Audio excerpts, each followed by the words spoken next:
Bwana Spika, yamenyakuliwa ama yamechukuliwa kwa sababu kulingana na dua lao wanasema ya kwamba kampuni hii ama shirika hili la serikali, Bwana Spika, lilikuwa limepewa zaidi ya ekari 83, alafu sasa wakaongeza mpaka ekari 300, Bwana Spika. Bwana Spika, jambo hili ni jambo la kuvunja moyo sana kwa sababu nchi hii ya Kenya ni yetu na hakuna vile wananchi, Bwana Spika, ambao ni wananchi walalahoi wanasukumwa katika nchi yao na kupelekwa katika sehemu ambazo wanakaa kwa shida nyingi.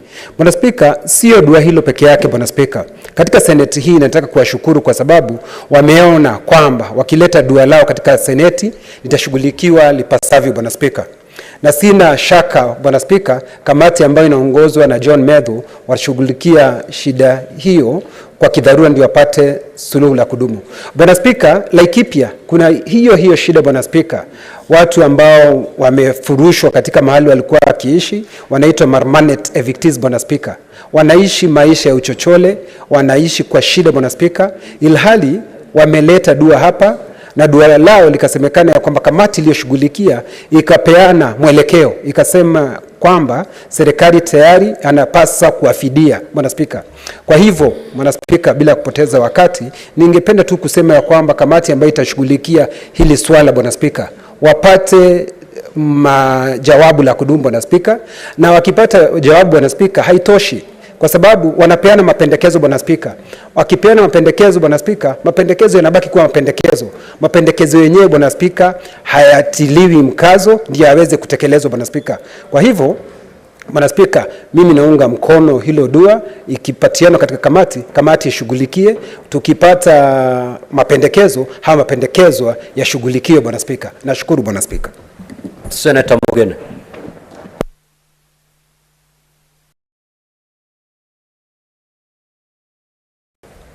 Mr. Speaker, I want to declare that I'm from the Omogusi community. I'm not directly affected, so I have no personal interest in this matter. But, Mr. Speaker, it is really sad to hear that a public entity like KARI wants to oppress poor people from the Omogusi community. We all know, Mr. Speaker, that Kisi is one of the most densely populated regions in this country, where a dispute of a land can cost your life. In Kisi, we don't joke with the land. If you joke with the land, you can easily lose your life. So, Mr. Speaker, Senator Laikipia, hoja nidhamu yako ni nini? Bwana Spika, nimemsikiza Senator wa kutoka Nyamira akisema ati yeye ameanza mwanzo kusema yeye kwamba jambo lile halimhusu ndio wala sikio kwa sababu lakini yeye ni senator, Bwana Spika. Jambo lolote ambalo linamhusu Mkenya linamhusu yeye kwa sababu ni Mkenya, Bwana Spika. Ni kanuni gani katika hoja za ni kanuni gani hasa ambayo unaitumia kuleta hoja yako ya nidhamu? Bwana Spika, ni kwa sababu sisi ni wawakilishi wa Kenya, Bwana Spika. Na katika katiba ya Kenya, Bwana Spika, kipengele namba 96, Bwana Spika. Ni kanuni gani? Ni katiba ya Kenya, Bwana Spika. Ni katiba ya Kenya, Bwana Spika. Katiba ya Kenya, Bwana Spika. Senator Mogene, endelea kumaliza hotuba yako tafadhali. Mr. Speaker, that happens after you have had a 5-course lunch. So, Mr. Speaker, I was saying that land is very, very sensitive, and we welcome government institutions like KARI to undertake their business in Kisi. We benefit a lot from them. But again, they also need to acknowledge that the people who have their ancestral land in Kisi also have their own rights as people of Kisi. I am placing a lot of faith, Mr. Speaker, in this committee headed by Senator of Nyandarua, my good friend Senator Metho, because I remember there is a time in the last session we had such a matter that was brought by petitioners from the county of Baringo, and we dealt with it, Mr. Speaker. We summoned the CS lands then, and she agreed to compensate the people who are affected. So I really hope that now that the way Senator Kinyo has put it, these Kenyans have shown faith and trust in this house, We can only reciprocate by also going into the very bottom of this matter, do a thorough investigation, Mr. Speaker. If there is an injustice being committed against these poor Kenyans, Mr. Speaker, we should stand with them, Mr. Speaker. You know, we have taken, even under the new constitution, land has been elevated so much in that we have a chapter dedicated to land issues, Mr. Speaker. Under the judiciary, in Article 162, we have created a specialized court that is dedicated to dealing with issues of land and environment. That shows how serious Kenyans, when enacting the Constitution of 2010, took the issue of land. So I trust that my friend Senator Metho will go into the depth of this matter. We listen to these Kenyans. We be fair to everybody. We don't just listen to the mighty, but even these poor Kenyans have a right to be listened to and have a right to receive justice. I hope this matter will be solved amicably so that we can have coexistence between Kari and the people who are living in the ancestral land in Kisi. Thank you, Mr. Speaker. Senator Kisang.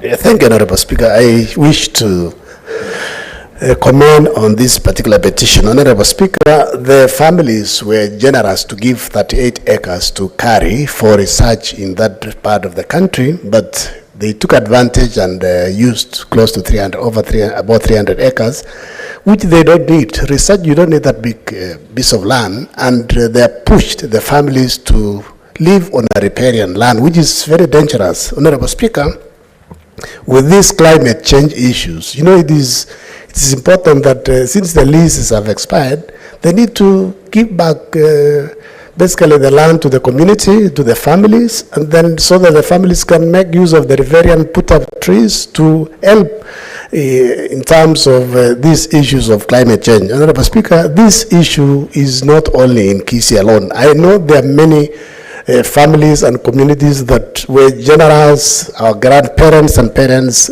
were, donated land maybe to schools, colleges, and because of ignorance of maybe of our grandparents, some of these institutions took advantage and basically acquired titles in the names without even the families knowing. So I believe the committee should investigate, look at these particular issues so that if there are any injustices, the families are given back the particular land. In fact, there is an issue in Elgeyo-Marakwet County called Chibarora FTC, 1,800 acres that was given to the FTC, but along the way, they decided to take all of it and push the families to where it's not fertile to even do anything on that particular piece where they were given. Honorable Speaker, I hope this will benefit.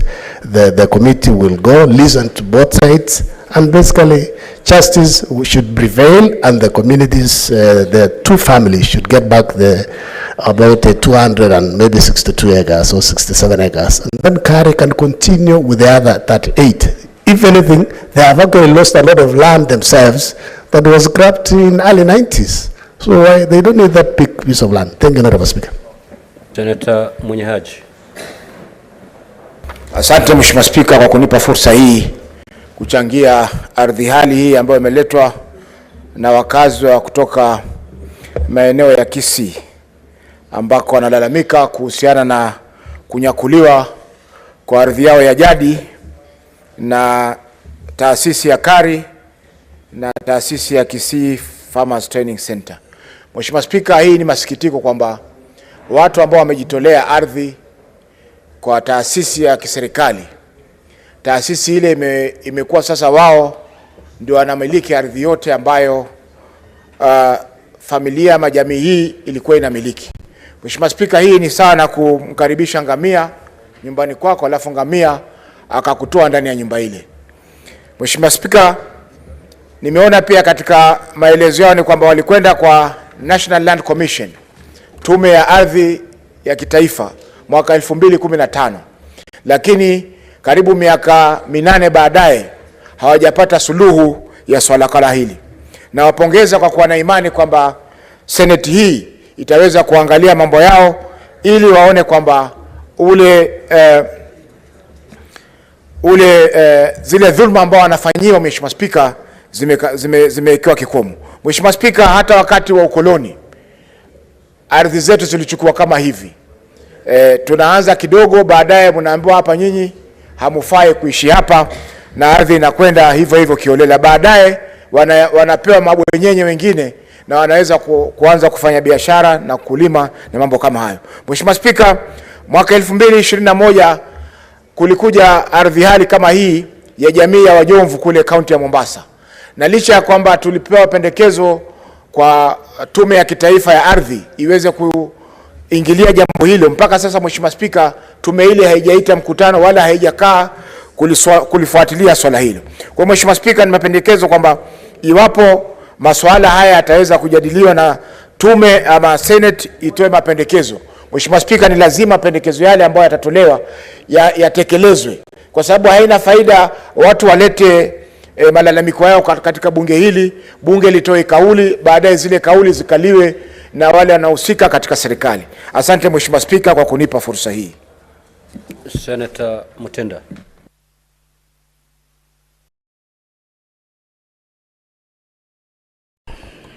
Thank you, Mr. Speaker. I do rise to support this petition because, one, Mr. Speaker, it's very clear that Article 43, which states that the Constitution provides for economic and social rights, which include a right that every person has a right to good living.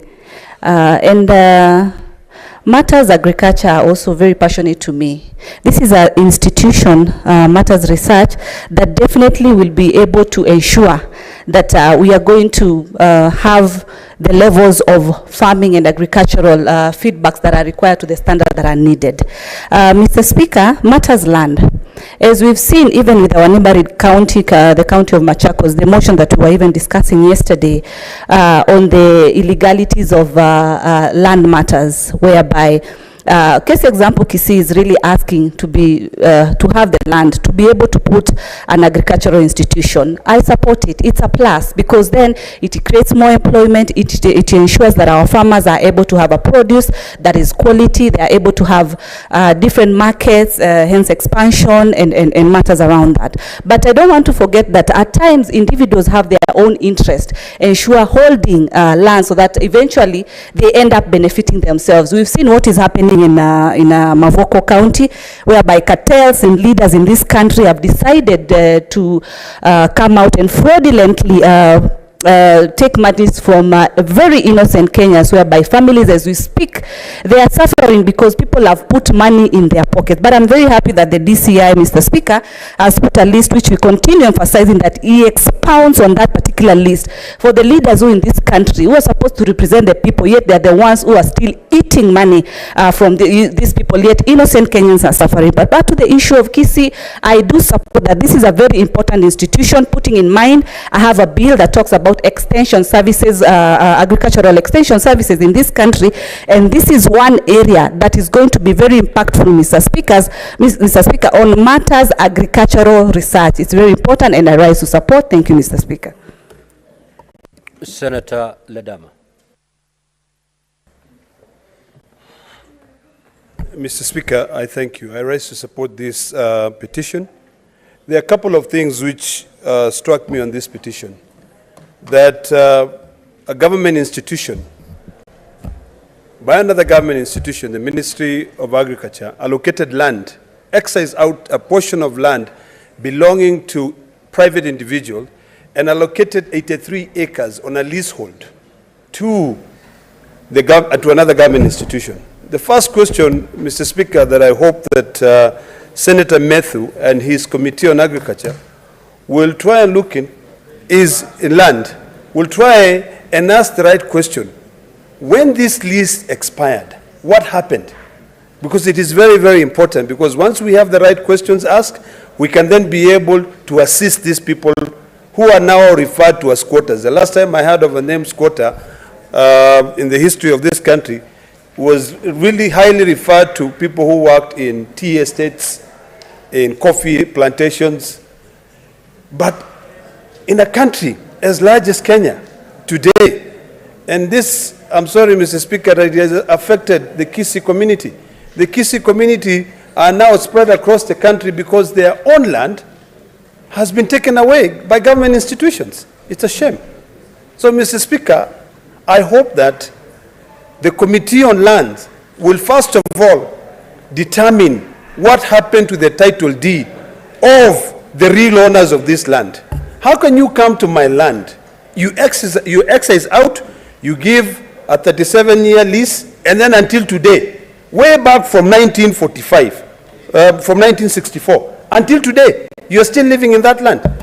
So, Mr. Speaker, this is one of those petitions where if we resolve the problem of this land, we can be able to help so many other Kenyans get access to land, be able to live in their home, and be happy.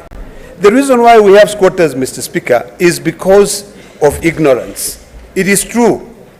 Our community, our people did not know the value of a title deed.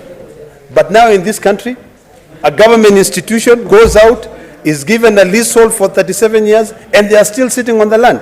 And Mr. Speaker, they are only leased 87 acres. And now they have taken 300 acres. They are very lucky, Mr. Speaker, it is not Maasai land. Otherwise, we would have kicked them out ourselves because they have no right to come in and take the land that doesn't belong to them. It is true, Mr. Speaker, this has affected every other community. If you go to Nakuru today, Mr. Speaker, you will find the Maasai community who live there carry the land that belongs to Kari. And I believe it's still the same tactics which were used. Maybe Kari was only given a portion of land, but they took the entire land. Today, Mr. Speaker, during this drought season, all Maasai's cows go back to where they belonged before, the land that was taken away from them. So, Mr. Speaker, I support this petition, but it will be important to clarify two things. If you look at issue number 4, that the petitioners are praying that the National Land Commission determine the actual acreage allocated to the Kenya Agricultural Research Institute. Mr. Speaker, I found that to be contradictory in the petition because in the earlier, the issue that were raised was that the petitioners were quite clear that the land which was allocated to Kari was 83 acres. So that's a bit confusing. So is that the issue to be determined or the issue of the lease agreement? If you look at the second issue, Mr. Speaker, they are saying that this lease was only for a period of time.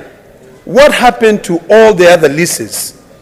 Not only this lease, and I hope that Senator Matthew would be able to extend the scope of his investigation to look at other leases which were given before we had 99-year lease, lands which was allocated to foreigners. What happened to those leasehold? Laikipia is a big issue. We have land which was allocated to foreigners. The Maasais are now almost living as squatters there because their land, those foreigners are still living in those lands. It is over 100,000 acres. You'll find one title deed. Order, Senator Kajwang and Senator Mungatana. You're out of order. Kindly be orderly. Conclude your remarks. Thank you, Mr. Speaker, sir, for protecting me.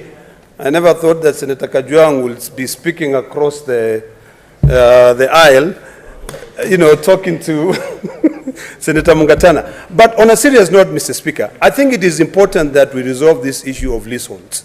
If your leasehold is 99 years, unless it is renewed, you vacate and you leave the land to revert back to the original owners. So this is a very important petition, and I hope that we can give the people of Kisi the justice that they deserve, for them to go and live in their land and leave the riparian land for the conservation of this country. Thank you, Mr. Speaker. Senator Wafula. Asante Mheshimiwa Spika kwa nafasi hii. Mchango wangu ni kwamba kuna mchakato ambao unaendelea wa shamba na watu kufurushwa katika mashamba yao asilia, na uchunguzi wangu ama kupitia vyombo vya habari ni kwamba awamu ya matumizi ya shamba hilo ilitamatika na shamba hilo ilipaswa kurejeshewa wahusika wazao wa eneo hilo. Na haya ndio maswali ambayo watu wa kaunti ya Kisi wanauliza. Iwapo makataa ya muda wa matumizi ya shamba hili umetamatika, ni jambo la busara mashamba haya yarejeshewe wenyeji, kwa sababu wametumia kwa miaka mingi, na miaka iliyotumiwa ama iliyoliwa na nzige, Mheshimiwa Spika, lazima irudishwe. watu kuishi kana kwamba si wa Kenya, watu ambao wanajua urithi wao uko wapi, kusimamia